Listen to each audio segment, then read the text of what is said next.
On May 1st, 2012, Film Courage attended a press roundtable interview with Eva Mendes and Cierra Ramirez for the film Girl in Progress, directed by Patricia Riggin. This audio is from that interview session.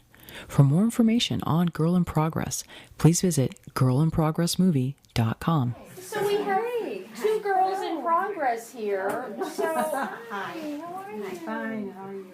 So, Ava, how much of a girl in progress are you even now at this stage of your life? Personally? Yeah. Oh gosh, thank you so much.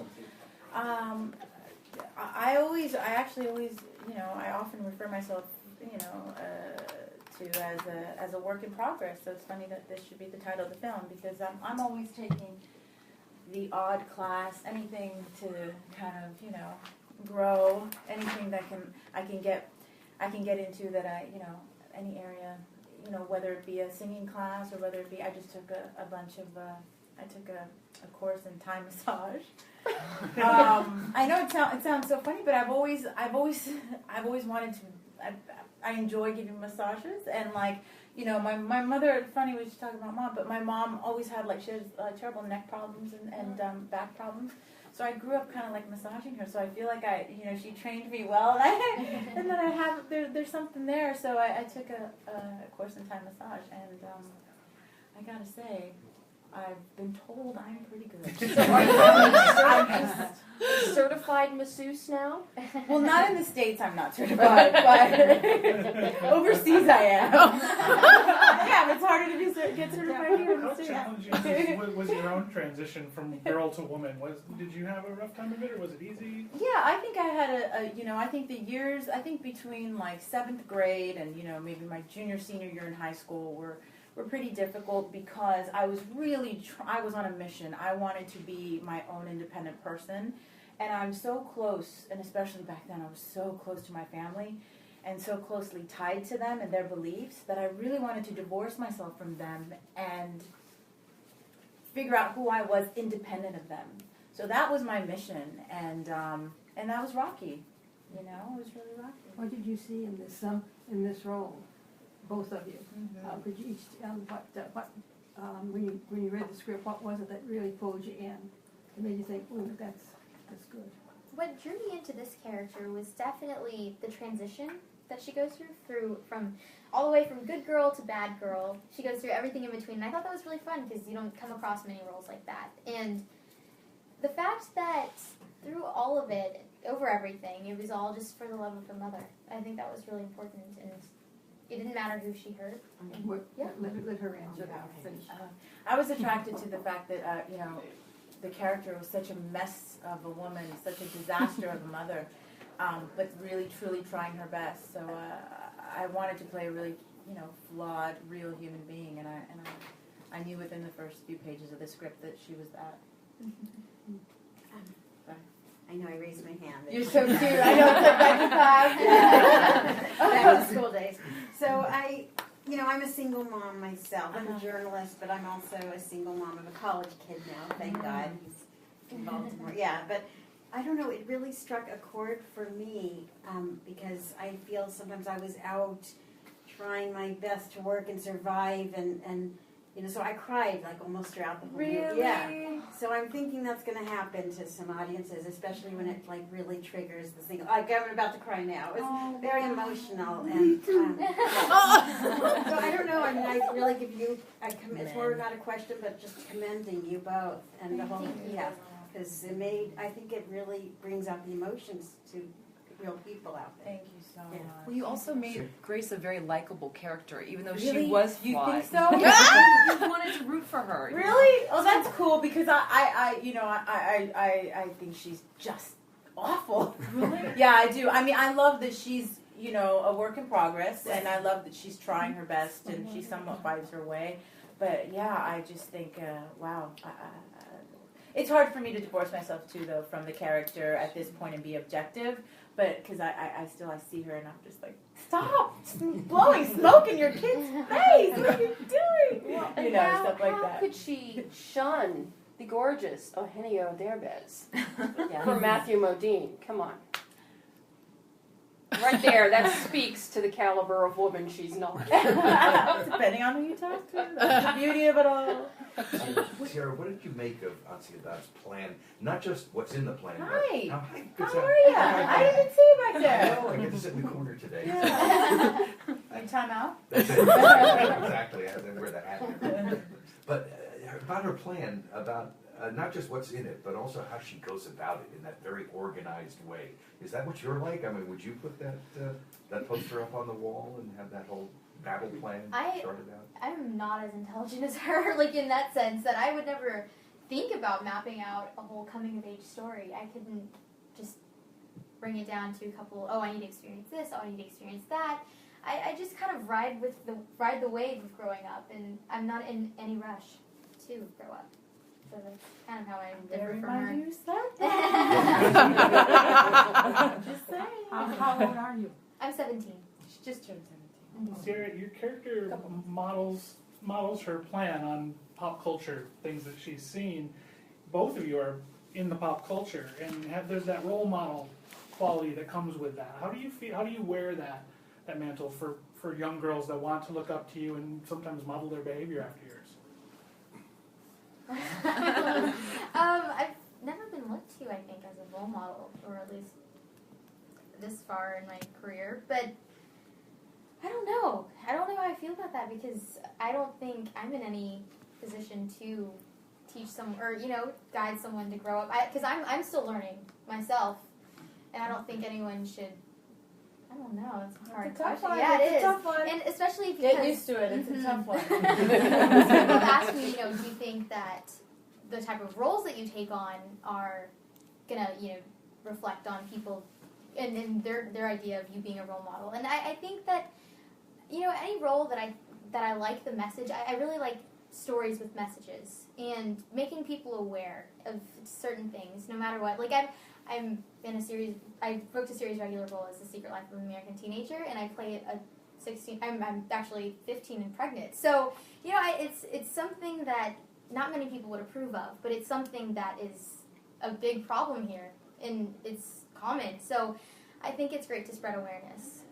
Eva, we so typically, ask the younger actors, what they learn from the more experienced actors. But in a film like this, what have you learned from working with Rainey and Sierra? How simple it could really be. And I really mean that as a true compliment. I think I have a tendency to complicate things. Maybe it's the actress in me that the actress in me that that can appreciate a dramatic plot. But for instance, she has incredible access to her emotions, and this girl is so incredibly talented. And it is such a pleasure to work with her, and to watch her access her emotions so easily.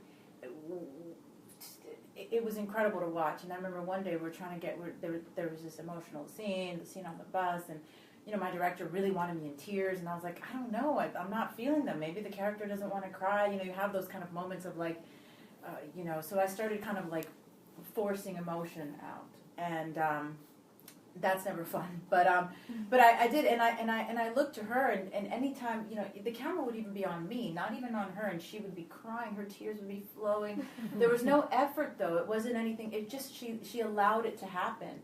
I remember looking at her. Remember I asked you that day. I said, how do you do it?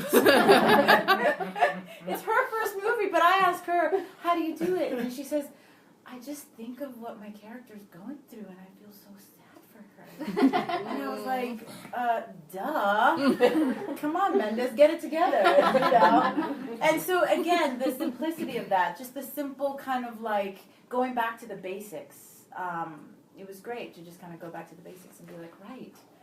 Instead of complicating everything, Some actresses are conscious about this age thing. Yes. I've talked to a lot of veterans where they say, well, like now, of the war? Yeah, I'm talking about actresses that at one time were, quote, sex symbols, and then one of them told me, now I got to play the mom.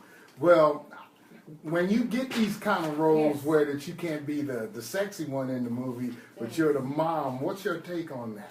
Well, you were both. Well, weren't you? yeah, she's Yeah, well, she was first of sexy all, A sexy mom. yeah. Well, first of all, sexy is just one component. You know, it's something. It's not a thing I am. It's a thing I can be. It's a side of myself I can tap into. But just like I can tap into my funny side or my quirky side or my dramatic side, but it's not what I am. So, and then just kind of rewinding a bit, my first role that put me on the map in this business was in Training Day, and it was only 2 scenes. But that's what got me in. That's what started it all. And I played a mother. So I am actually really, I think that once when you play a mother, just by the nature, whether you play a bad mother or a not so great mother or an amazing mother, being a mother already has so much, it's already so complicated. It's already 3-dimensional automatically, no matter what the role is, because you're playing a mother. So I welcome it, and the more complicated a role can be, the more flawed a character can be. That's what I'm looking for. I look for the the careers that I admire and would try to and actually try to emulate in a way is those of Julianne Moore, Annette Bening. Those women to me make amazing choices, and they're sexy, beautiful women. But that's not that doesn't dictate their choices. Eva, on the subject of women. Sorry. Oh, I'm sorry. There's so many powerhouse Latino roles in this, and I mentioned that to the other girl that was here. But how do you feel about this, like coming together of all these like powerful kind of Latino women? Because there's Real Women Who Have Curves that came out. There's like A Better Life, which was sort of risky, and this is like really brave and bold. So I just wonder, like, Ugly Betty. do you see it? Well, this is movie, but Yeah. do you see that coming like as a trend, or how do you feel about it? I mean. I don't know. All I can say is anytime I see women out there, from all walks of life, from all ethnicities, when I see women actually having something to do, whether it's in television or film, that's exciting for me. That's what I mean, I wish writing was a talent that I had. Unfortunately, I've tried. I'm just not talented in the writing department. But if I was, I would just write complicated roles for women because there's a lack of them out there.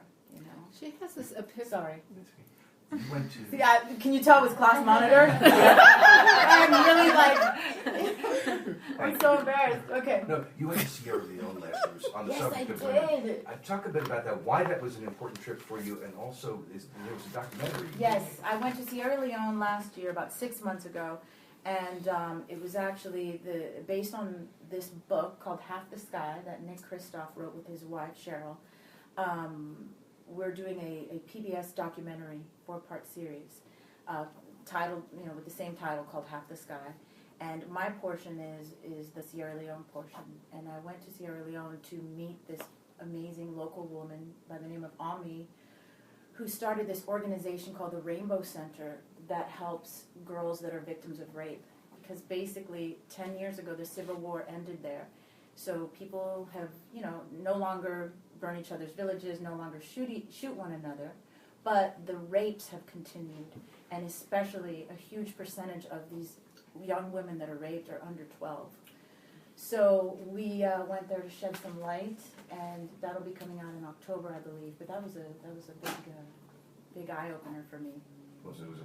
Absolutely. Change your perspective. Absolutely. So, Thank you. okay, sorry, was there one more? Yeah, I had that. You had, sorry, we have to give it to her because I won't sleep. I won't sleep. I won't sleep tonight. So she has this epiphany moment where she's, aha, I'm just like my own mother was, and Yes. she totally changes. Do you think that's really real, that people can change that quickly? Is there anything in your life that you can make you relate to that? That people can change that quickly? Like, I mean, I think that moments, like, I think an epiphany can change a lot. So, yeah, I do believe that people can change quickly. But then, I think that, God, we're on the time. That's a good question. Why'd you ask me that at the beginning? No, but I do. I have full faith in people, and I think that that we have the ability to change, and because I think we're habitual creatures, and once we figure out that bad habit, whether it's behavioral or whatever it may be, once we figure out and identify that, we change it, you know, and then we change our habits. And, you know, obviously I'm simplifying it and it sounds very easy to do and we all know it's very difficult, but it's doable. Is Hugo a German Shepherd? No. He is a Belgian Malinois. Are you a good mommy to Hugo? Hughie, but don't judge me because he has an electric collar on, okay? No, it's an electric collar, but I would never use it. I just have to put it on. No, it's a markup. I have to put it on for liability. Okay, okay. Yeah. I just take it. Very good at it. He knows, and the management knows, and I'm like, yeah, Are I you got still it. doing your home Thank first? you. Right. Yes, I am. It's in a state of transition, but I that's what I love. That's my little labor of love, my home line called Vita. Bye, guys. Thank you so much. Thank you. That was fun.